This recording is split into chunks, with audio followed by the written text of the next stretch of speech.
समस्त को मो नमस्कार मु दीप्ति आपण मान को स्वागत करूछि मो यूट्यूब चैनल डीएस एम्बिशन को। जो माने स्वयंसहायक गोष्ठी रे शामिल अछंती जदि से माने द्वादश श्रेणी पास करिसंती बयस सीमा 18 रु 30 वर्ष सेमानक लागि आसिला खुशी खबर। मिशन शक्ति विभाग तरफ जारी करा जायछि चिट्ठी। तो चिट्ठी रे कोन रहिछि सेमानक लागि कोन खुशी खबर रहिछि ता आजिर वीडियो रे म आपण मानक सहित आलोचना करिवे। आशा करूछि आपण माने शेष जाय मोर ए वीडियो सह जोडी होई रहिबे। आपण मानकर सुचिंतित मतामत कमेंट बॉक्स रे नाइबे। जदि वीडियोटी भल लागला तबे लाइक करिवे शेयर करिवे। जदि हम चैनल को नुआ करी विजिट करूछंती तबे सब्सक्राइब करिया को भूलिबे नाही। मिशन शक्ति विभाग तरफरु स्वयंसहायक गोष्ठीर सदस्य माने किपरि घरे रही रोजगार करि परिबे, सेमानकर परिवारर आय वृद्धि होई परिबो, सेमाने आत्मनिर्भरशील होई परिबे, सेथि लागि लगातार उद्यम जारी रही। एही परिप्रेक्षी रे मिशन शक्ति विभाग तरफरु वाल स्किल सेंटर आनुकूल्य रे विभिन्न प्रकार ट्रेनिंग रो आयोजन करा जाउछि। तो विशेष करी आपण माने मोर पूर्व वीडियो रे जानिथिबे तो ब्यूटी पार्लर को किनी मिशन शक्ति विभाग तरफरु जारी करा जायथिला चिट्ठी।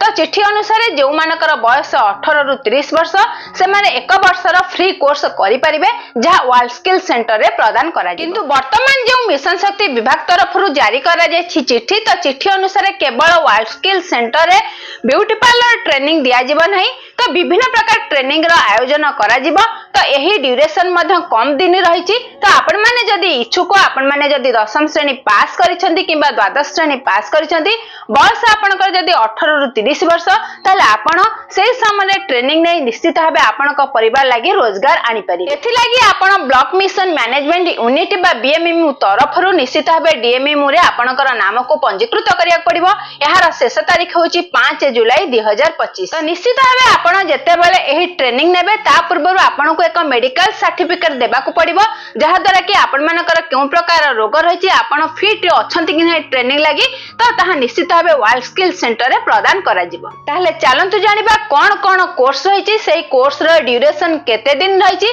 आपण सेथिरे जदी इच्छुक थिबे तो निश्चित भाबे आपनकर नाम पंजीकृत करिवे जहा मिशन शक्ति डिपार्टमेंट रे निश्चित भाबे 5 जुलाई 2025 सुधा पहुंचीबा आवश्यक। आपण जदी ब्यूटी एंड वेलनेस सेक्टर रे कार्य करबा को इच्छुक अछंती ताहले आपण माने निश्चित भाबे 12th पास करिथिबा दरकार। आपनकर बयस सीमा 18 रु 30 वर्ष होइथिबा आवश्यक।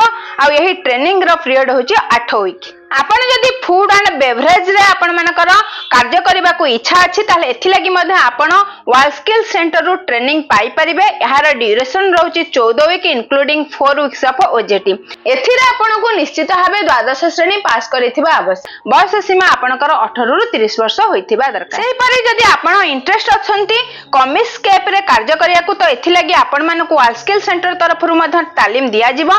एही तालीम रो ड्यूरेशन होची 19 वीक किंतु आपण मानकर निश्चित भाबे योग्यता थिबा दरकार। योग्यता होची 12th पास बयस सीमा 18 रु 30 वर्ष। सेही परि जदी आपण हाउसकीपिंग ऑपरेशंस रे कार्य करिया को आपण इच्छुक अछंती ताले एहा लागि वाल स्किल सेंटर रु मध्ये तालीम रो व्यवस्था करा जायछि। एही तालीम रो ड्यूरेशन होची 17 वीक। आपण निश्चित भाबे 12th पास करिथिबा दरकार आ बयस सीमा 18 रु 30 वर्ष होइथिबा आवश्यक। सेही परि जदी आपण फ्रंट ऑफिस रो एसोसिएट भाबरे कार्य करिया को इच्छा प्रकाश करूछंती तो निश्चित भाबे एथि लागि मध्ये ट्रेनिंग रा आवश्यकता रहिछि जहा आपण मानको वाल स्किल सेंटर प्रदान करिवो।